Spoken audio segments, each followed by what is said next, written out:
Alright, so to build Toji's physique, we're gonna need the right workout plan. But real quick, we're gonna have to go over what Toji's build consists of.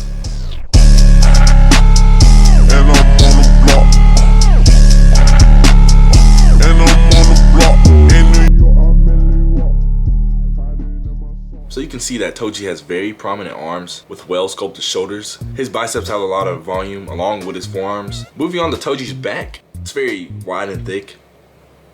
Pause. Okay, but I have to resume because look! It's important that we work the back to build upon the V-taper because it's the most important part. Now Toji's chest is very broad and full. Now it's definitely important to focus on the pectoralis minor or the upper chest because it'll give you that full chest look. But it's also important to focus on the pectoralis major just to feel things out, you know? His abs are very toned and noticeable, which indicates a low body fat percentage. His legs aren't shown due to his baggy pants, but we'll just have to assume that they're big. I mean, come on. You can't possibly think that scrawny legs will allow you to do this.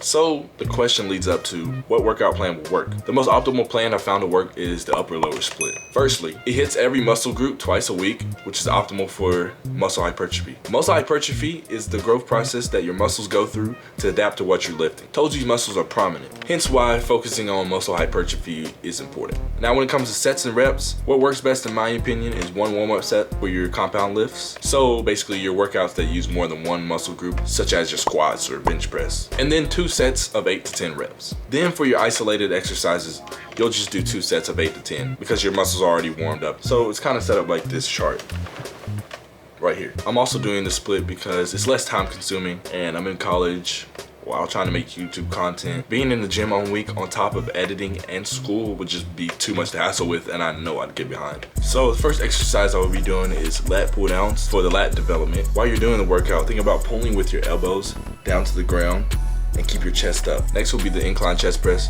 for pectoralis minor, that upper chest. Be sure to keep your back flat on the bench so you can leave stress on your pectoralis minor.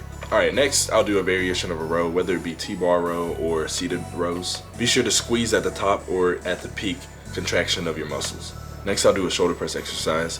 When you're on your shoulder press movement and your arms at a 90-degree angle, be sure to hold your arms inward, as keeping them outward can cause shoulder injury and joint pain. On my second upper day, I do flat bench dumbbell press to work on my pectoralis major. Then for the isolated exercises, I do face pulls. Now it's not really a isolated exercise because it does kind of work your back, but you really need to develop that for your back fullness. And on my second upper day, I will do reverse curls. Be sure to keep your arms to the side of your body while doing the exercise. Then I'll do single arm tricep push downs. Try to keep your arm as straight as possible to keep the isolation on the tricep. Then I'll do bicep curls, and I'll alternate between hammer curls and regular curls on upper day 1 and upper day 2. Next exercise I'll do is side lateral raises.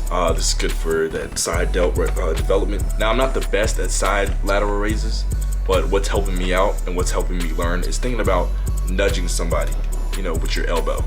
You know, it's a learning process. I will put in a better example. Actually, I'll probably link a better example. I'll link a better example down in the description. Now, lastly, this is a personal one for me. You don't have to do it, but I do highly advise it. It's back hyperextensions. It's for your lower back. I noticed that my lower back is pretty weak, especially on squats. Like, it's not my legs that give out, it's my back that gives out on squats. And I like to end off my workouts with a 10-minute walk. It kind of brings your heart rate down and kind of starts that recovery process. On my lower days, my first workouts will begin with squats. Be sure to get at least 90 degrees down to the ground, or 90 degrees with your legs. Next are some Bulgarian split squats or single leg press. Now I did do the exercise wrong in this video. Well, I did it right, but I didn't do single leg and I didn't do Bulgarian split squats. Man, I was tired. Alright, it was like 12. I was trying to get in, record, and get out. But that exercise will work your quads, glutes, and hamstrings. Next, I'll do hamstring curls for hamstrings. Be sure to squeeze at the bottom. And then I'll do quad extensions for quads. Be sure to squeeze at the top. And then this next exercise, look, I'll just put it like this. All right, these are good for stability and actually more strength for your squats. And I'm talking about that hip abductor machine, okay? The sus workout. I promise you, it's good, it's good. And then I like to end that all off with some calf raises. Oh, and then I'll also do my 10-minute walk for that recovery process and just kind of bringing my heart rate back down. Feel free to copy my workout and do what I do, or change up a spot where you know you're lacking in muscle. Do anything you want with this workout plan, or go follow another one. You know, maybe this one you don't think it works the best for you. And oh yeah, I'm in a new spot. All right, I'm at college right now. I'm gonna be here for a good semester. But with that being said, hope you guys are doing well. Deuces.